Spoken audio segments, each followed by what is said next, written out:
In an industry filled with computer science and engineering degrees, Eric Berridge is a believer that those with an arts and humanities focus can succeed.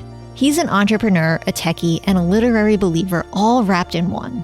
In December of 2000, Eric helped start and build a consultancy firm known as Bluewolf. Today, that same company has been acquired by IBM and is a leading consultancy firm known for producing its yearly report, The State of Salesforce. On this episode of IT Visionaries, Eric tells us why he values those with humanities degrees, the initial pushback he received about the State of Salesforce reports, and why the cloud has created a passion for successful IT around the world. Enjoy this episode. IT Visionaries is created by the team at mission.org and brought to you by the Salesforce Customer 360 platform, the #1 cloud platform for digital transformation of every experience. Build connected experience, empower every employee, and deliver continuous innovation with the customer at the center of everything you do. Learn more at salesforce.com/platform. This podcast is created by the team at mission.org. Welcome to another episode of IT Visionaries. I'm Ian Faison, host of IT Visionaries, and we have special guest, Eric. What's going on? How you doing, Ian? I am doing well. I'm super excited to chat with you today. We've been, fans for a while, and finally getting the chance to have you on the show. So we're going to get into you and your background building Bluewolf, what you're working on now, and everything in between. So let's get started. How did you get started in technology? I was a senior at Cal Berkeley.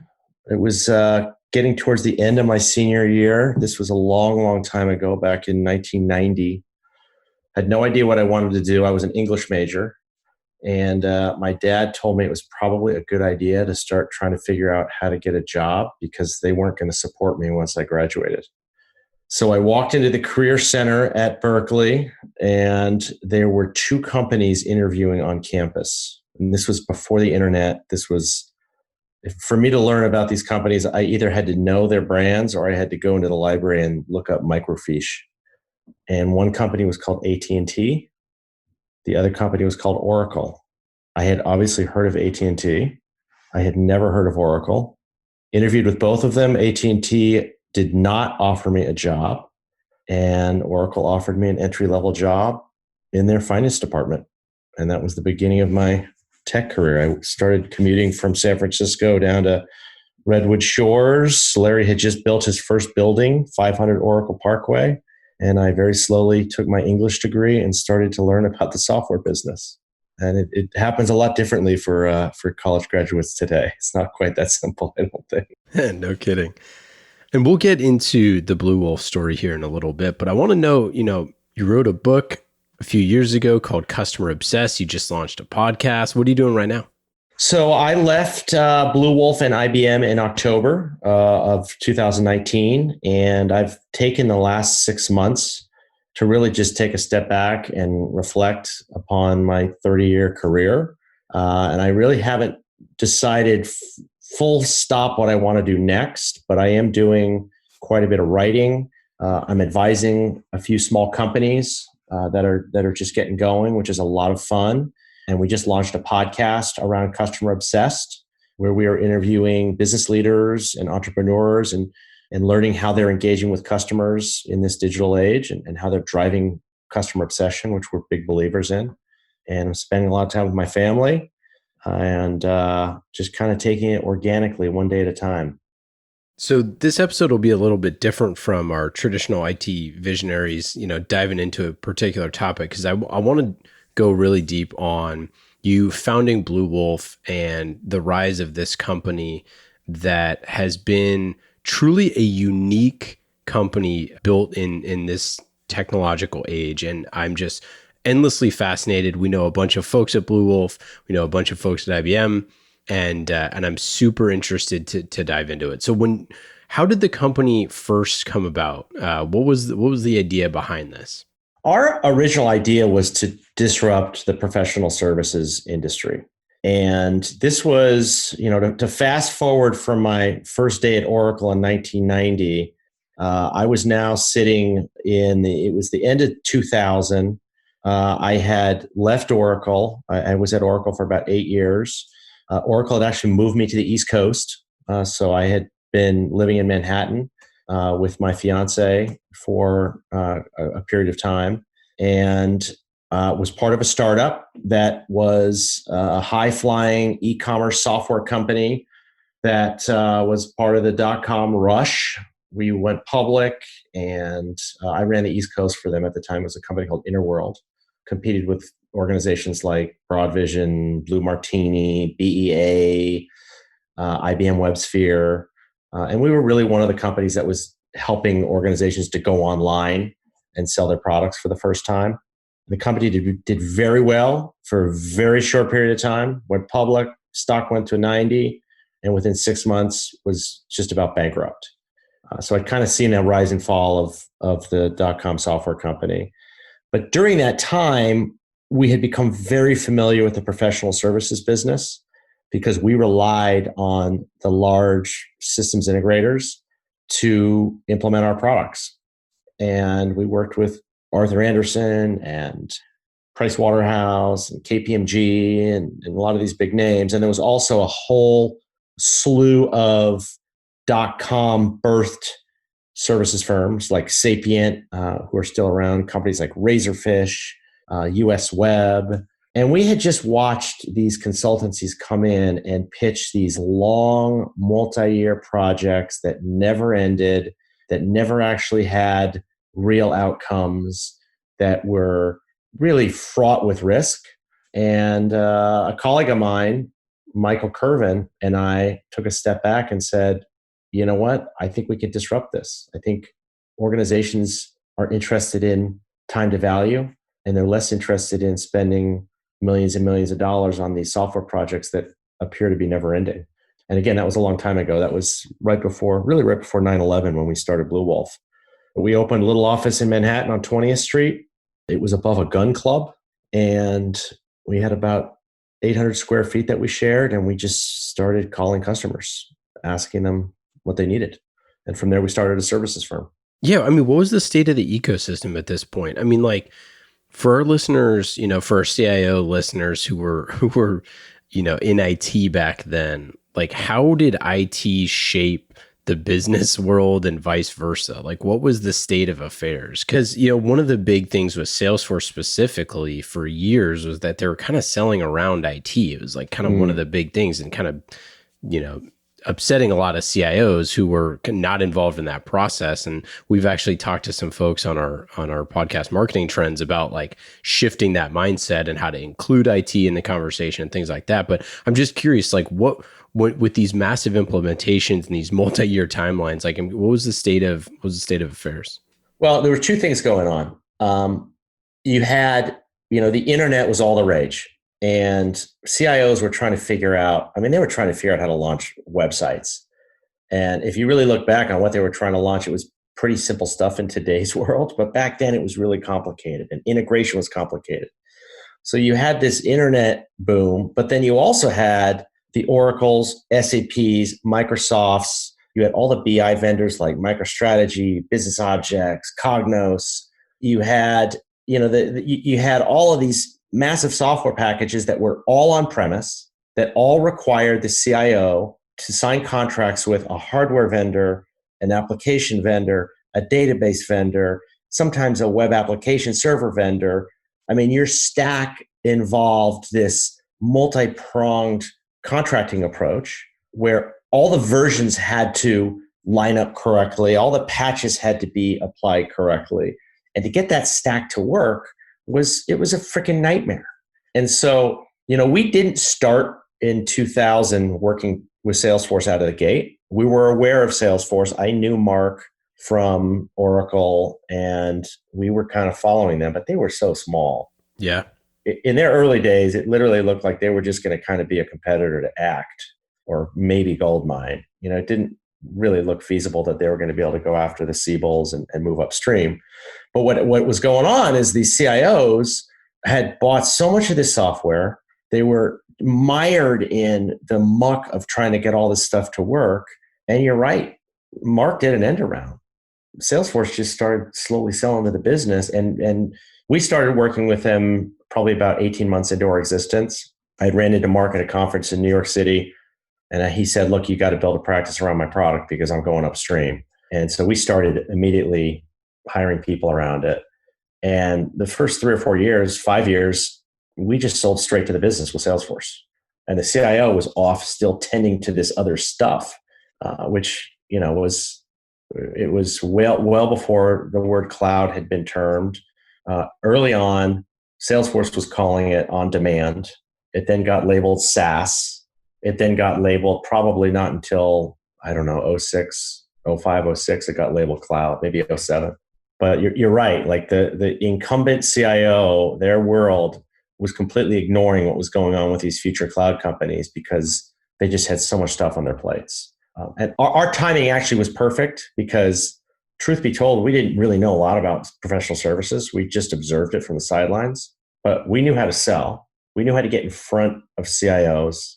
And all of a sudden, because the market corrected and because there was the dot-com crash, all of the consultants and resources were looking for work.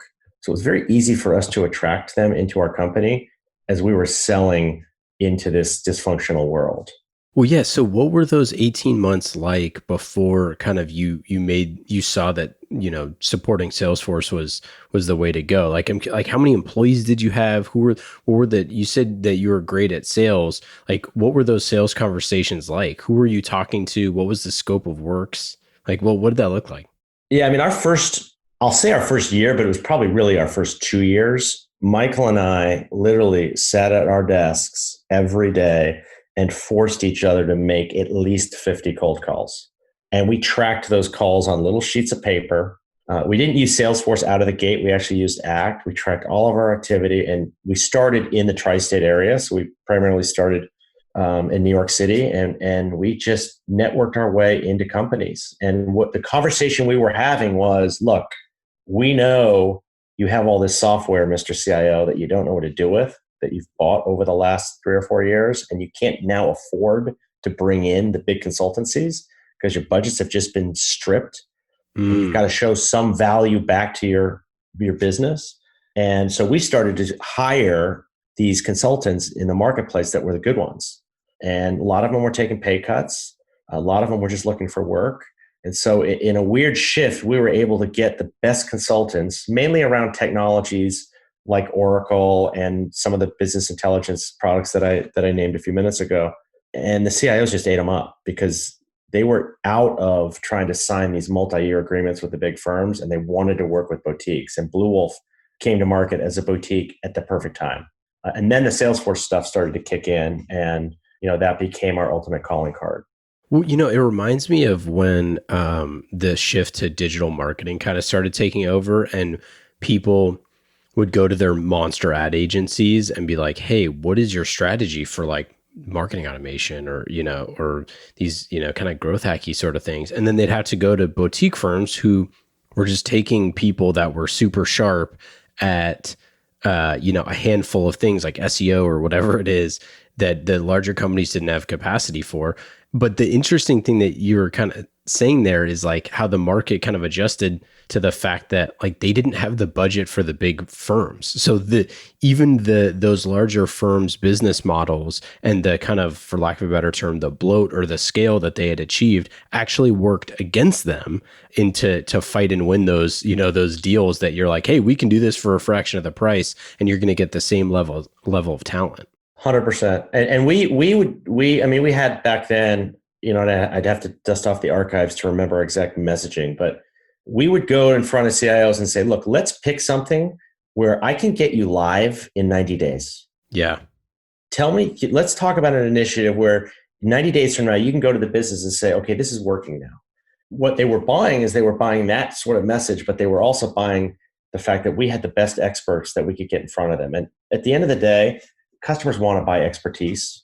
They don't want to necessarily buy scale. Sometimes they have to buy scale, but if they have to pick between expertise and scale, they'll typically lean towards expertise. And even in the early days when we were first doing Salesforce work, we had the best Salesforce consultants on the planet. And I'd argue that we still do to this day. But back then, the Accentures and the Deloittes and the Capgeminis, they didn't have anyone. They were caught so flat-footed with the advent of the cloud that we would win big deals because I could just put the smartest people in front of the client in a much quicker fashion than the big firm ever could. So that was kind of our David and Goliath approach. Yeah. What was that like? I mean, because, you hear a lot of CIOs now that we interview on this show or, that talk behind the scenes about, how important quick wins for the business are. Like in your first 90 days as CIO, whether you're a first timer or otherwise, like getting quick wins for the business is super critical. I mean, like almost every single, CIO that we've had on the show and talking about first 90 days is like, get in, understand the ins and outs of the business, understand the ins and outs of how the product is sold, like make sure you understand exactly who the different, folks are in the organization that need to corral those resources, and then find a project and get a win to show that you know what the heck you're doing. And it's so funny to hear you say like that you were going to them and saying just, back then, hey, I can get you going in 90 days. Cause it seems like it's the same sort of thing that people want now. Totally. And the beauty was when Salesforce came along, like we were telling customers that in the middle of an Oracle project, we'd be like, look, let's bite off something on top of Oracle 11i, which was their application stack at the time. And let's do something that you can get live in 90 days. Let's forget about the big bang.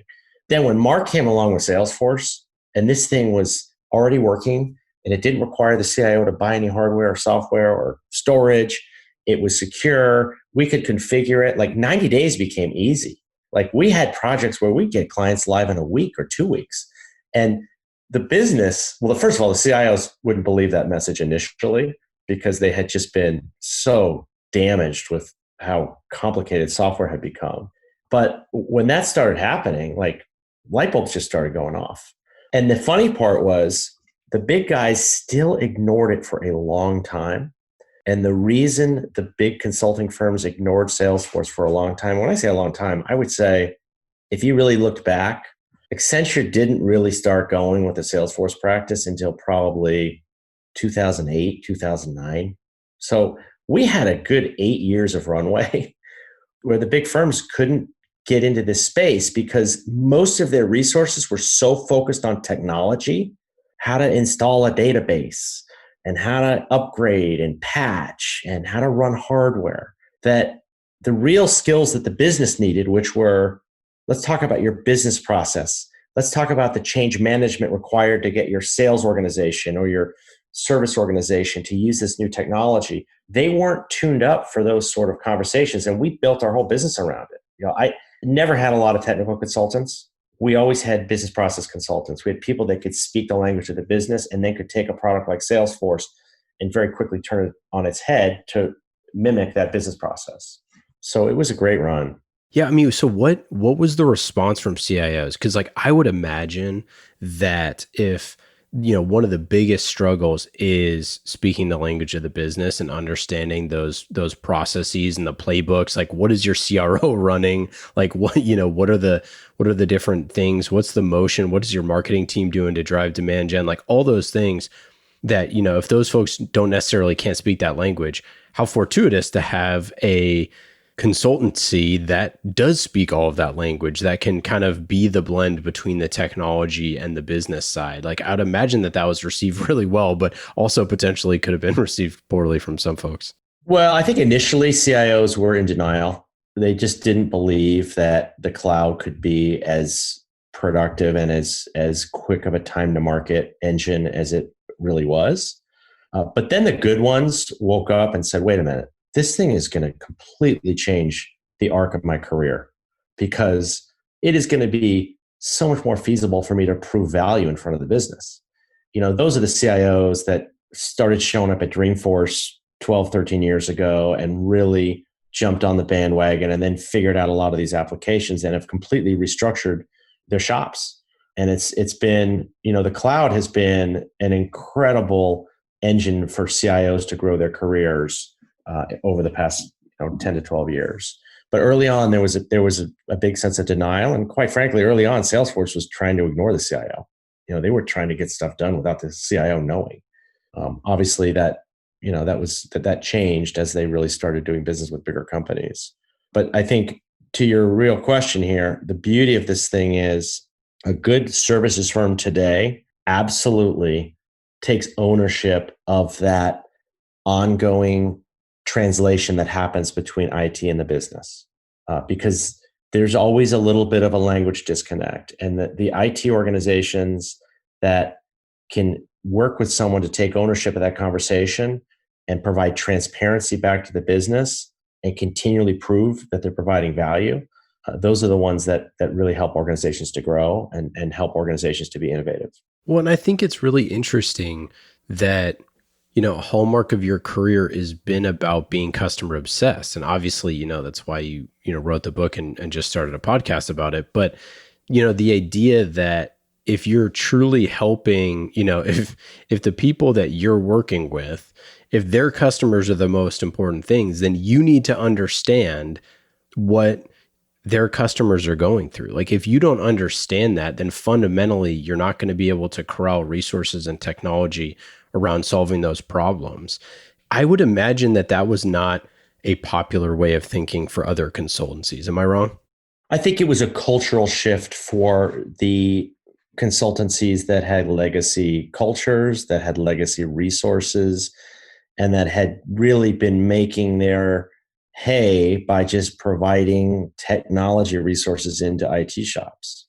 The new consultancies and the ones that have leveraged the cloud the best are the ones that realize that the tough skills are what we used to call the soft skills, but they're actually tough skills. And how do you work a room?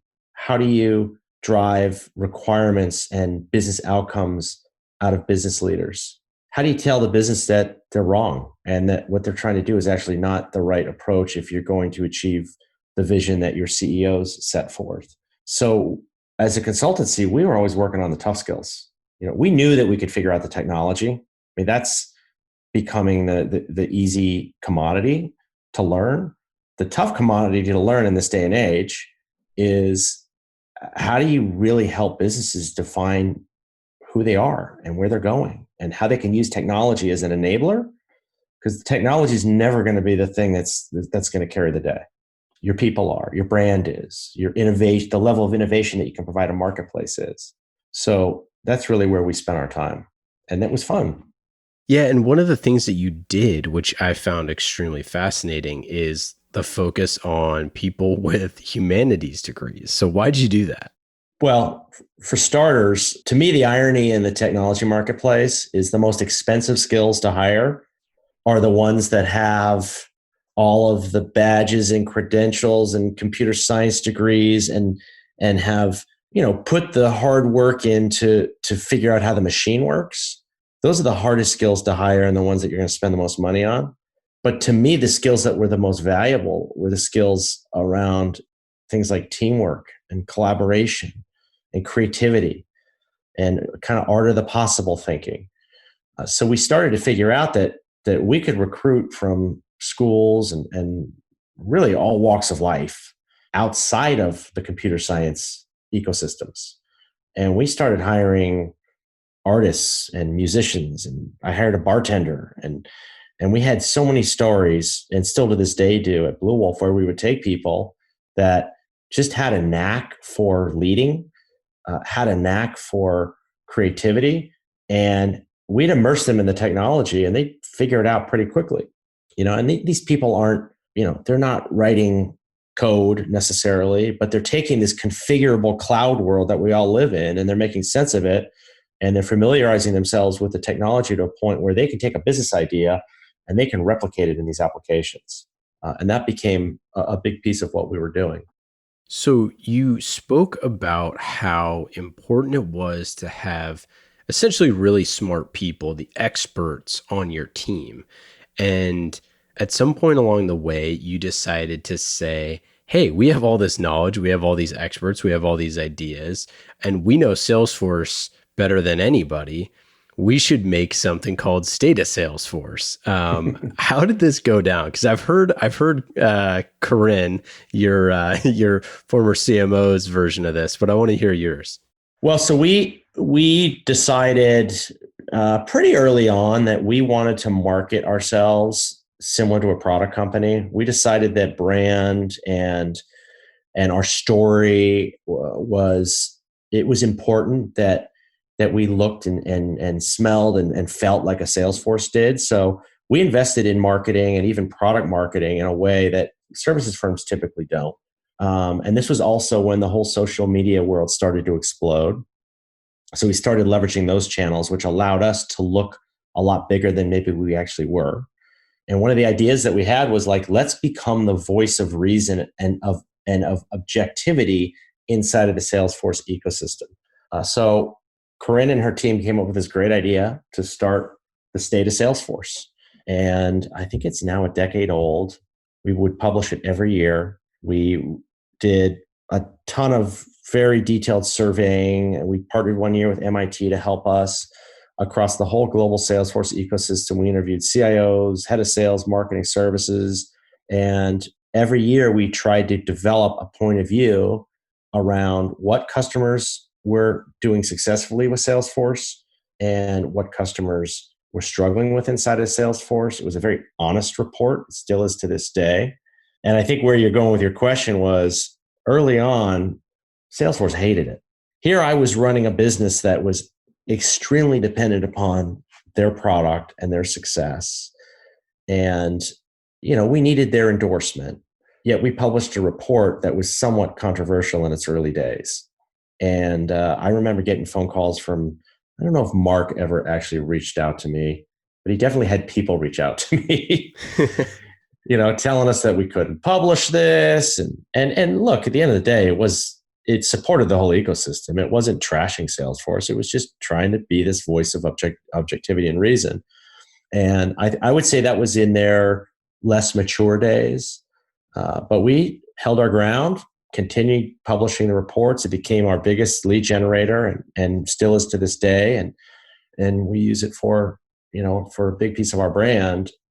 After a couple of years, they came around full circle and really embraced it to the point that every year when we publish it, Mark sends it out to the whole company, sends it out to all of Salesforce and says, hey, take a look at this, use it with your customers. And, it really was, it was always a lot of fun. We always wanted to be a little on the edge, and we always wanted the world to know, and we most importantly wanted our customers to know that our responsibility, our fiduciary responsibility, was to the customer. It was not to Salesforce. It was not to another vendor. It was not to any other third-party relationship. Our responsibility was to report the truth and to provide our best advice to our customers. Well, it's so interesting because if you kind of look at it from the other perspective, like looking back on it now, where you're like, in an alternate world, if you had went to Salesforce and said, hey, we're going to do this super complex audit for the next decade of your product and talk to all these people, like they should be paying you for that, right? Like that's the funny thing is like that level. I mean, at a certain point you realize you're like, well, this is great. This is like, we're getting customer feedback, from a third party source, from a trusted source. Like what an opportunity to learn from the market so we can refine our product. We can do all these sort of things. It's just a funny thing in retrospect. Of course, at that moment in time, Salesforce was a much different company than it is now, but it's so fascinating to me, like looking back on that, it's like, to have 10 years of every single year having an in-depth, look at the inner workings of how your customers and community feel about you. Like what a gift, we say feedback is a gift. That truly is a gift. No, it really was. And, I think they say Mark and Salesforce have done such a great job of building an incredible ecosystem. And I talk to entrepreneurs all the time that are trying to get tighter and more engaged in the Salesforce ecosystem. And I tell them, I say, look, it's only getting bigger and better. Go for it. One of the reasons that it's been such a vibrant ecosystem, other than the fact that, they've clearly built a great company and taken a lot of risk and made key acquisitions and gone global and they built an incredible enterprise. But the other decision they made around their partner program was to keep it very open. And when you compare the Salesforce partner ecosystem to the Workday ecosystem as an example. It's the wild, wild west, right? If you've got expertise around Marketing Cloud or Service Cloud, or if you want to build a product as an ISV on the App Exchange, the barrier to entry isn't that high. And they do that purposely because they want to create this ecosystem that has scale and that can feed this industry that has an insatiable demand for knowledge and resource around whatever Salesforce product you're implementing. So we benefited from that big time. Yeah, it was on a different podcast. I interviewed someone who is building up a boutique consultancy based off of a certain product. He said the exact same thing. He was like, I just listened to the market. A bunch of people are having trouble implementing this stuff. The technology is not that complex, but like the organizational change aspect to this is a little tough. You got to shift your marketing mindset. You got to shift, how you're looking at things, and companies needed help with that. And so I built this, small consultancy, and, overnight it kind of just got a bunch bigger. Like, what a cool ecosystem. And obviously Salesforce sponsored this podcast and we love them, but I think that the stats on their ecosystem is like 4-to-1 for like every dollar they make, the ecosystem makes 4. And it's like, I think they shared that stat a couple of years ago at Dreamforce. I was like, holy moly, this thing is not stopping anytime soon. If you look at that type of trajectory, you're making that much money for other people, you're going to be in good shape. Right. No, it's crazy. And like what the investments they've made around Trailhead, to get people onboarded and to get them continuing education, it just feeds that ecosystem and it keeps that 1-to-4 ratio healthy and intact. And, we built Bluewolf out as a global company. We were but by the time we were acquired by IBM, we were in just about every country. I traveled the world for several years. You think it's gratifying to see the ecosystem here in North America having success. Imagine going to a faraway place, like Japan or Southeast Asia or Australia. This ecosystem's working in those places too. This is not just a North American phenomena. They've created this passion, and the cloud has created this passion of successful IT around the whole world, which is amazing. And I want to get into the IBM acquisition here in a second, but last question on this piece. So you said Mark told you a while back, like, hey, you should just build this just for Salesforce. I'm curious, did you have a follow-up conversation years later, or maybe just, steps along the way where you were like, hey, remember how you said this would be a good idea? And we were, turns out, I guess we ran with it, sort of a thing. Like, I'm curious, what were those conversations like with Mark over the years? Absolutely. Like he brings it up whenever I'm at an event or a dinner, or, whenever we're in the same company, he'll remind us all that he brought me under his wing very early on. And I'm forever grateful of that. Like, he's been extremely supportive of us in an appropriate way. Yeah. He's never given us just because I've known him a long time, he's never given us this like unfair advantage. But I think we decided early on that we weren't going to build practices around competitive products or even tertiary products. So as an example, Bluewolf never built a practice around Workday. We never built a practice around ServiceNow. We never built a practice around NetSuite.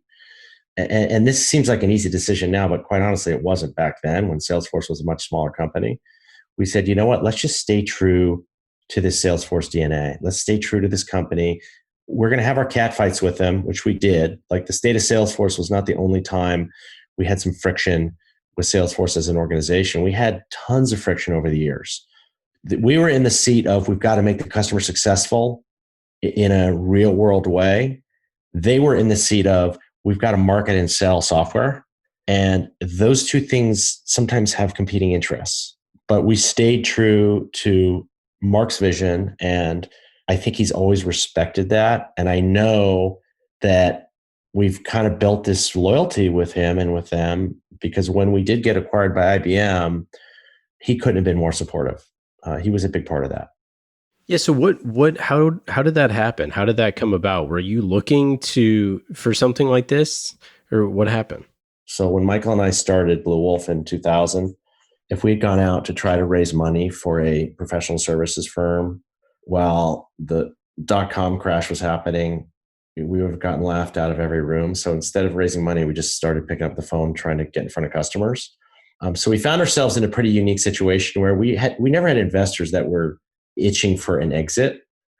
And we would always tell the company that we really didn't have an exit plan, even though, that's what they teach you in business school, that as an entrepreneur or if you're going to do a startup, you have to figure out what your exit plan is. We never had one.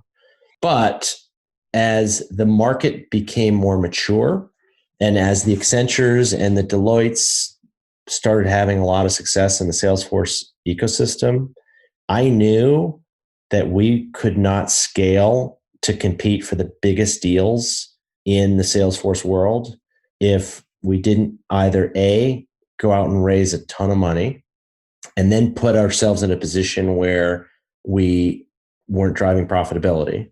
Because one of our core values from day one was to be profitable, and we always were. But again, to go and compete with Accenture in Singapore, if I really was going to go and do that, I was going to have to go out and raise a bunch of money. Or look for an organization that already had that scale and already had a brand that we might be able to fit into. And the other thing that was important was cultural fit. And honestly, there was one company in the world that met that criteria, and that was IBM. We, through a variety of different exercises, found ourselves at the table with them and just felt like it made sense. And we executed the agreement to be acquired back in May of 2016. But I'm a firm believer that they were the only ones out there that could have really met that criteria that we needed. And it worked. We were within months doing deals everywhere around the world, competing for the biggest Salesforce projects and the biggest services relationships out there. And we kind of took our Bluewolf DNA and put it inside of the IBM machine, and it was very powerful. And Bluewolf has a unique DNA. As I mentioned, I know a bunch of folks on the team over the years, and it does have a unique feel. So what was that like? Like, how did you build that kind of culture? And then, eventually as you moved into IBM, we can talk through that. But I'm just curious, like, seems like you must have been very purposeful with how you built the culture at Bluewolf. I don't know if it was purposeful, but I know that we learned some lessons early on where we started to figure out that as a services firm, only thing we had was our people. Like, I didn't have a product that I could hang my hat on and that was going to carry the day. It was all about, we were only successful if the right group of people showed up in a room in front of a client and said the right things. And those weren't things, by the way, that I could script either, because every client is different and every situation and project is different and every industry has a different flavor. So we early on started investing in culture. And more importantly, to invest in that culture, what we invested in were those tough skills that I talked about. We took a pretty healthy piece of our budget every year and focused it on getting people together and teaching them how to interact and how to create stories and how to draw. We were one of the early companies that said, you know what, we're not going to use PowerPoint ever. And if I had a consultant or seller show up at a meeting and open up their laptop and boot up PowerPoint, I'd tell them to shut it down. I'd say, I don't want to look at your screen. Show me what you're going to do. We partnered with this guy named Dan Rome, who wrote a book called The Back of the Napkin. And what The Back of the Napkin was all about is, how do you communicate to an audience at a whiteboard drawing pictures with stick figures and arrows and shapes, and tell your story through pictures, because that will create a connection with your audience that PowerPoint can never create, that the spoken word can't necessarily create. And we taught thousands of people how to do this.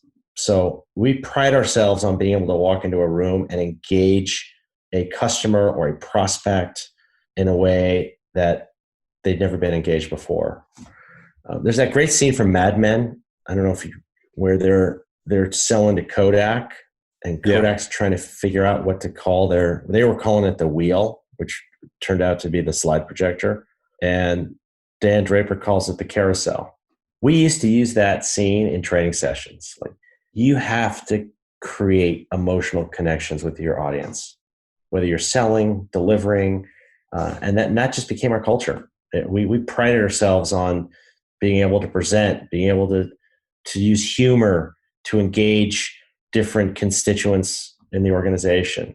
We also prided ourselves on taking inexperience, throwing it in the deep end with a lifeline, and teaching it how to swim and teaching it how to survive. Some of our best consultants that would run massive initiatives were 25, 26, a couple years out of school, and we would provide them with protection and provide them with a strong team around them, but we would put them in that position of power at a young age because that would just create this incredible confidence that was undeniable in front of a customer. So we had a lot of fun with that. You mentioned always being profitable and making that kind of a hallmark of something you wanted to always maintain. That's pretty tough. And it's tough because there are highs and lows, there's ups and downs. I'm curious, like, how did you figure out how to, work through those highs and lows? How did you, lead during times of bounty and times of crisis? Sure. I mean, and we had our share of them. We obviously came out of a correction and benefited from the growth between '01 and '08 of the economy. But then in '08, once again, you got the financial crisis and we had to deal with that.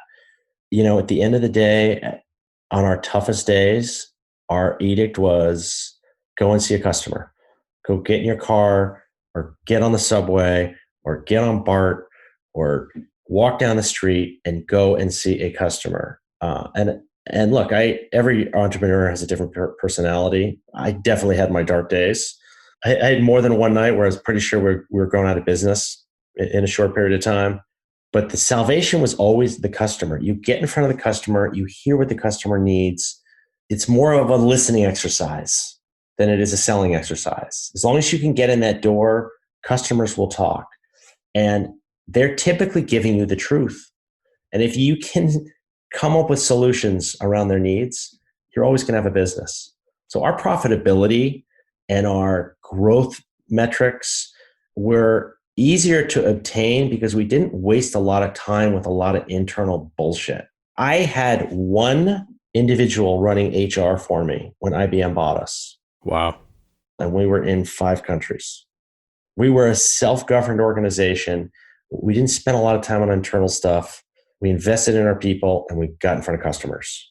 And I think that ultimately kept us profitable and it kept us growing. Yeah, it's like if you've ever heard there's no such thing as writer's block. It just means you aren't reading enough, right? It's like you have to fill your mind with ideas. And I think the lifeblood of a company is its customers' thoughts and reactions and emotions, and whether they be stuff that it's if I listen to my customers, they would have wanted a faster horse sort of a thing, but it's like it's the intuition of figuring out what people say from a literal standpoint versus otherwise. I love that mantra of just hey, if you're having a bad day, get out and talk to customers, because it grounds you in the reality that there's always new insights and secrets to solve, and if you're always listening to them, you're probably going to be able to create stuff that helps them. And for you, it's not about creating a physical product. It's not about creating a software product. It's about listening to them and figuring out how to serve them better. And I love that mantra. Okay, so what do you think is next for consultancies? I mean, I think, obviously we have, the global crisis going on right now, which is obviously halts travel. But beyond that, I mean, it feels like what consultants do in the future will fundamentally change, or maybe not. What do you think? I think that there is always a need for a third party. I think that for the right third party, I think that independent consultants they've become such a big part of particularly the Valley. I mean, I know you see it out there in this whole gig economy and the gig workforce. It has been branded by the fact that a lot of these companies work with independent consultants. I don't think that market's going to change dramatically. Obviously, there's been some legislation in California, and there will be in other states that It's going to make it a little harder for companies to justify having a different class of worker. But I think that stuff's going to work itself out. I think the independent consultant community is mainly made up of skills. But I think for consultancies, for companies that are building consultancies, it's about having your own unique way to go to market, to behave, and to create tools and approaches that your customers can use to think differently and to collaborate differently and to move in the direction of innovation. I think that, there's probably never been a better time to be a consultancy. I think if you just look at the macro economy in North America, I think in the last 50 years, we've gone from being a 40% service economy to almost an 80% service economy. And it's kind of how we work. I think the tools that are out there today that allow consultants to be more remote, although I hate that term remote, they don't have to always be on site, allows individuals to, the consultant's life used to be, quite honestly, a nightmare. Yeah. Right. It used to be, these consultants still exist and these projects still exist where you get on a plane Monday morning and you fly to wherever your customer is and you're there all week and you're staying in a Holiday Inn Express and you're badging in and out and you're flying home Thursday night and you get to work from home Friday. Like that's the typical life of a consultant. It's honestly, it's a dreary one after the excitement of that kind of expires. This is going to change. Yeah, and I think that's good. I think that's good because for sure. I had so many consultants over the years that were phenomenal that I had to move into different roles because they just couldn't keep doing it. Maybe for family reasons, maybe for just burnout reasons. And one of the challenges of running a services organization is you are constantly trying to push people's careers ahead, but you don't want them to time out as consultants because that's your lifeblood. And your good ones, you want them billing, you want them driving margin, you want them in front of your clients. So, I think the new normal of Zoom and the new normal of I don't have to see your face every day is a good thing for consultancies. And I think it can lengthen the career of people that are just damn good consultants, and that's what they should actually be doing. Yeah, I'm excited for this next phase because I agree, and I think your geography is not going to dictate the type of work that you do in the future, especially in a global economy. And like that's super exciting to me. Like it's super exciting to me that I was talking to a guy that I want to work with for my company that's in Trondheim, and he's like, you compare the job market in Trondheim to, the job market in the Bay Area, and he doesn't want to leave. That's where his family is. That's where his roots are, like that sort of stuff to me. And like to unlock the potential of people like that want to do amazing work. That's super exciting to me and liberating. And I do think that the way that companies figure out how to leverage those types of talents are going to be the ones that win in the future. Yeah. Have you ever heard of a company called Mural? No. They're based in the Bay Area. They're relatively new, but they've created a collaboration platform that, think about Zoom or WebEx or any of these other web conferencing products.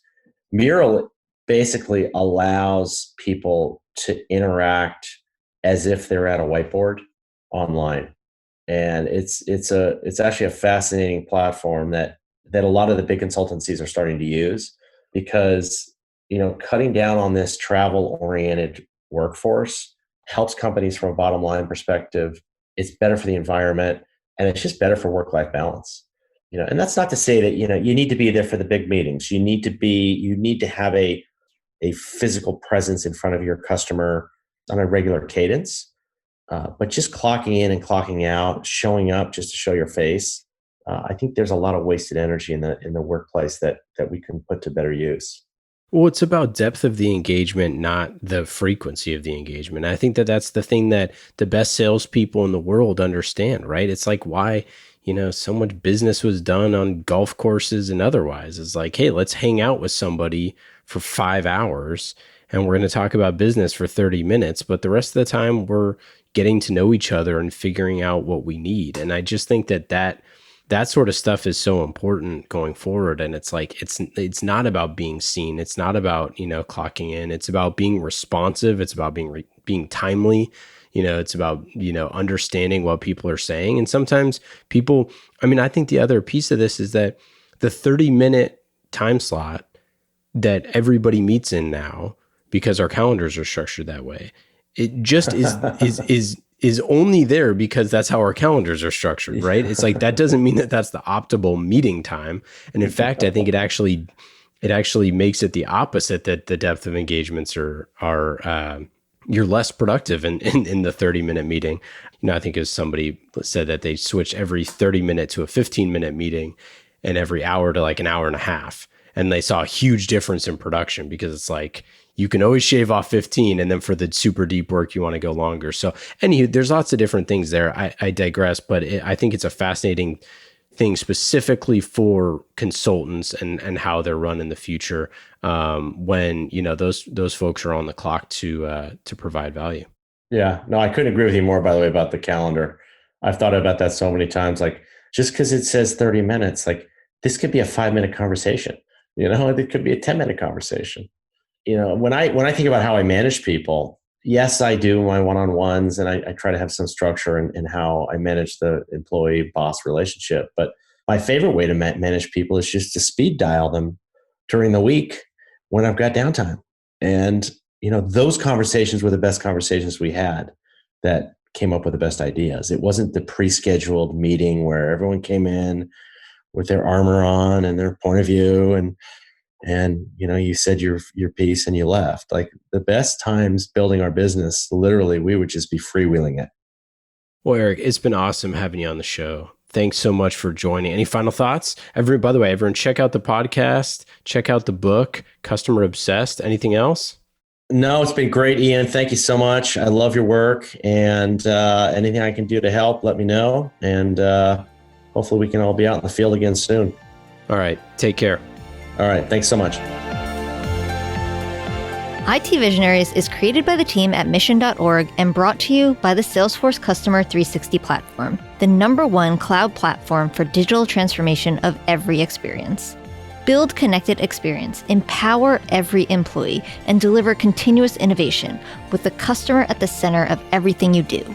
Learn more at salesforce.com/platform.